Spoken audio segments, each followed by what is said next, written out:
Bueno, lo primero me presento, soy Abel Navarro, actualmente actúo como Agile Coach en Solbooking, el instrumento, gracias. Que comenzó siendo una OTA, una Online Travel Agency, pero ha acabado teniendo una variedad de productos de B2B que ha acabado comiéndose la estrategia de la compañía y hacia donde ha tendido. Bien, este es un poco mi contexto. Yo traía igual que los compañeros, una serie de diapositivas con cierta información que le pegué una lectura y me aprendí para contarla aquí. Pero ha pasado lo siguiente. Me han parecido súper interesantes las dos ponencias anteriores y he cambiado completamente el contenido, haciéndolo mucho más adecuado y mucho más interesante en realidad. Entonces no hace falta pasar diapositiva, ¿no? Al final, esto va de identificar una oportunidad y adaptarte al cambio para convertirla en una ventaja competitiva. Pues exactamente eso. Vale, un poco entroncando con lo que contaba Juanma, todo este tema de agilidad tiene una base completamente imprescindible, que es el cambio cultural. Bueno, en cuanto a mi experiencia, donde yo primero oí hablar de Agile era pues, la compañía en la que trabajaba, era una compañía muy grande, con una estructura muy arcaica y lo típico de las empresas de ese calibre.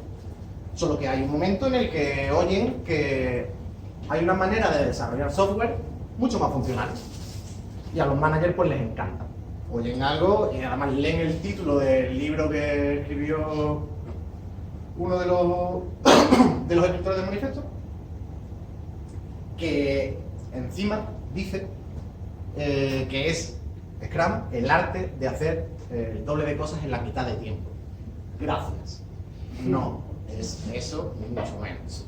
Y mucho menos hablando del marco de Scrum en sí, cuando está debajo del paraguas de Agile, que lo primero que conlleva, señores, es un cambio cultural. ¿Pero qué es una cultura? O sea, ¿qué es exactamente una cultura?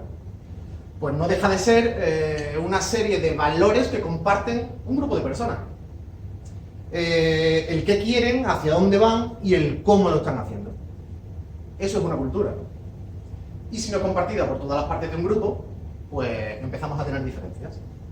Cuando encima esas partes del grupo son de una jerarquía superior a los ejecutores del software, más problemas todavía. En definitiva, Juan nos ha hablado de algo muy bien hecho y yo voy a hablar de algo no tan bien hecho.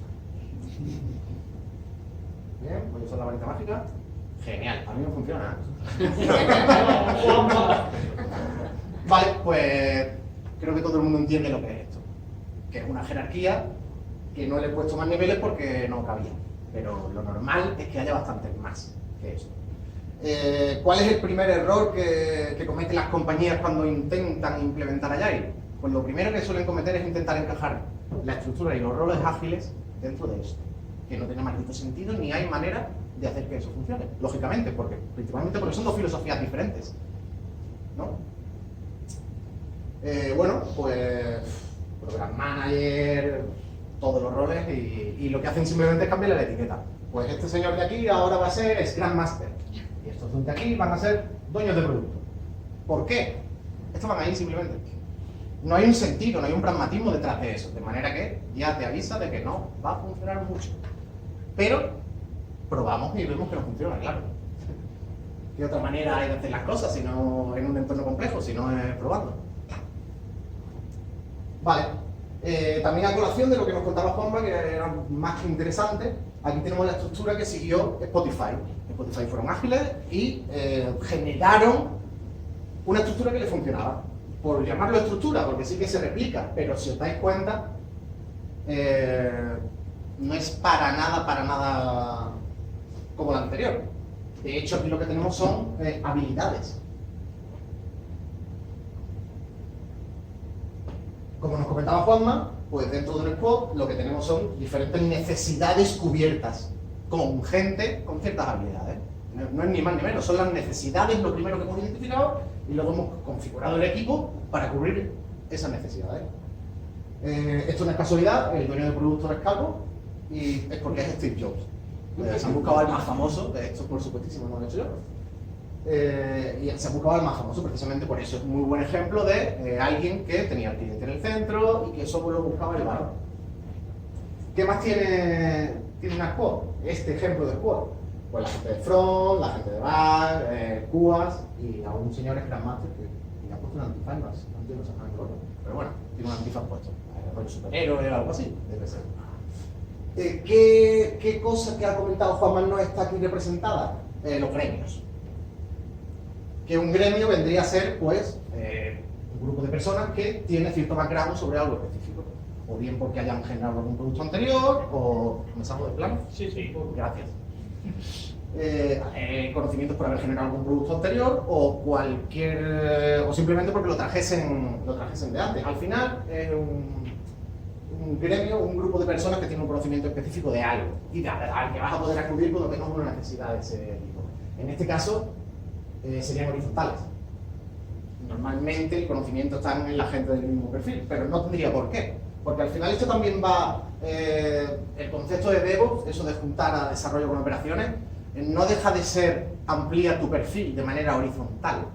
O sea, si yo conozco las fases anterior y posterior a la que yo realizo, y las conozco en profundidad, voy a poder aportar muchísimo a lo que yo hago, por lo que sumo hacia los dos lados. Y si ellos hacen lo mismo, al final lo que tenemos es un conocimiento cross y el valor que aportamos en ese punto es brutal.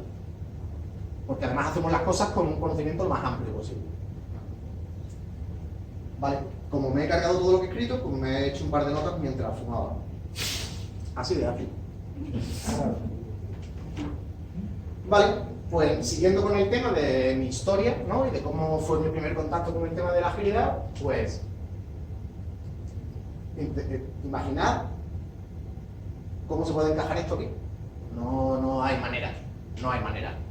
Pero sí se nos pedía que fuésemos ágiles y cumpliésemos un marco de trabajo específico. Que hiciésemos como esta gente, pero siendo así. Os podéis imaginar que no, ni tiene mucho sentido ni parece que vaya a funcionar. Un poco complicado, ¿no? Lo es, de hecho, cercano a lo imposible. ¿Qué es lo que nos salvó, en cierta manera? Porque sí que llegamos a resultados, cubrimos objetivos y vivimos nuestra primera experiencia trabajando, siendo ágiles realmente. Además, ¿cómo hay que hacerlo? Probando. Bueno, nosotros lo que hicimos fue aislar al equipo y aislar toda esa parte del resto de la compañía, o intentar hacerlo, porque tampoco fue algo que ni tuviésemos la potestad para poder hacerlo, ni estábamos empoderados para poder hacerlo, pero sabíamos que eso era más funcional que lo que nos estaban proponiendo. De manera que fue la tendencia que nosotros tomamos de manera completamente unilateral y después de haber entendido qué es lo que nos aportaba ser ágiles y adoptar un marco de trabajo específico bajo el paraguas de la agilidad.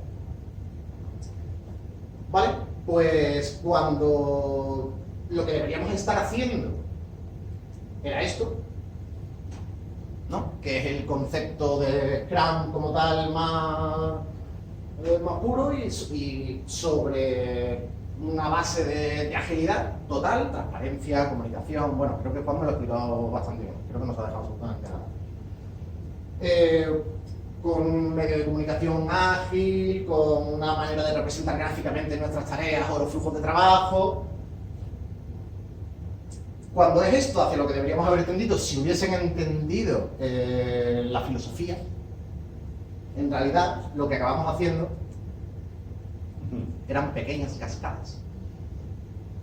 Que dices, bueno, ¿cómo hace Waterfall en Agile? Sí, cada sprint lo diseñas como un Waterfall, como un proyecto desarrollado en Waterfall, con su fase de definición, con todas sus historias completamente dependientes, completamente encajadas en silos, sin comunicación cruzada, sin transparencia, quedándote solo con el proceso. Al final lo único que habían hecho era un cambio de procedimiento a la hora de hacer las cosas. Implementar Scrum como tal, sin más, sin tener en cuenta todo lo que conlleva el paraguas de la agilidad. Es un error, porque no puedes, os voy a poner un ejemplo, no puedes decirle a un señor de China que se coma un conejo, porque para ellos son mascotas. En cambio, nos va a poner problemas a la hora de comerse un perro, ¿qué tal? Y eso es un componente cultural. Si no trabajas el componente cultural previo a la instauración de cualquier tipo de marco de trabajo, estás muy cercano al error. De hecho, es muy complicado que puedas llevar a buen puerto los beneficios tanto de la agilidad como de Scrum o de Kanban o del marco que hayas escogido. Es completamente imposible. Y todo ello radica en una falta de entendimiento de la filosofía como tal. ¿De qué conlleva? Solo vieron una oportunidad de gastarse la mitad del dinero y conseguir el doble de objetivos. Sin indagar en de qué iba toda esa historia. ¿Qué habían hecho? Habían dado por hecho. Es lo que nos comentaba Fede al principio. Ya no sobre el negocio, sino sobre el cómo. Habían asumido ciertas cosas y no las habían probado. Pero sí las habían instaurado, porque claro, esto imaginaros, venía desde arriba. O sea, estábamos en la situación en la que esto lo tenéis que hacer así porque hemos venido a deciros que lo hagáis así, ¿no? Eso también habla de la comunicación, de la transparencia, del empoderamiento que teníamos en ese momento, que era pues cercano a la comunidad.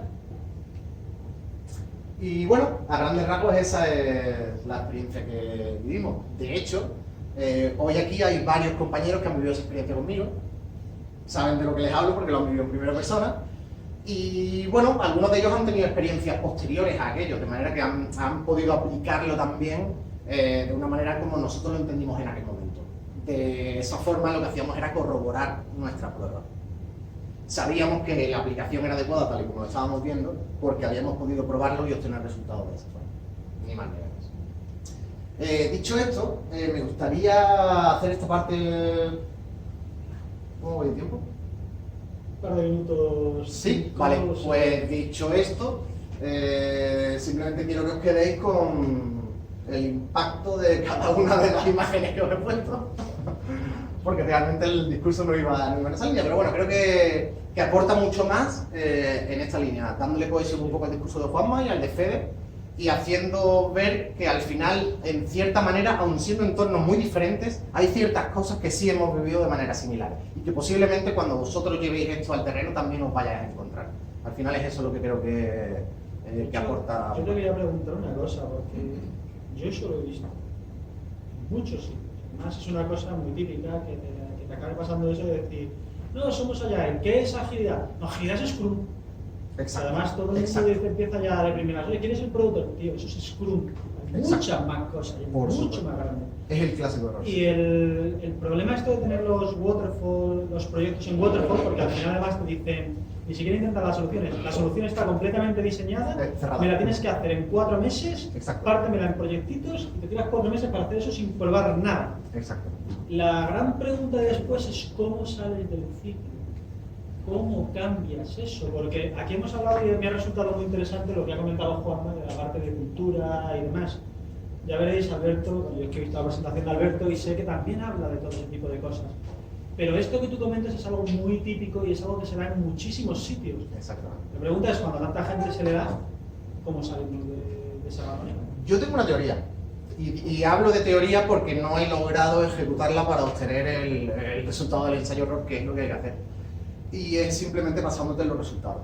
Es consiguiendo algo de confianza para que se te permita ejecutar bajo el entorno que tú estás haciendo y luego simplemente dejar que los resultados hablen por sí mismos.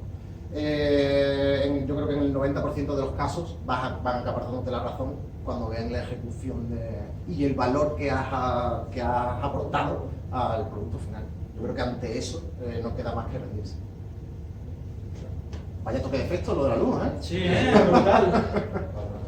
Bueno, pues... Y bueno, dicho esto, muchísimas gracias por escucharme y os dejo con algo. Bueno, no, disculpadme.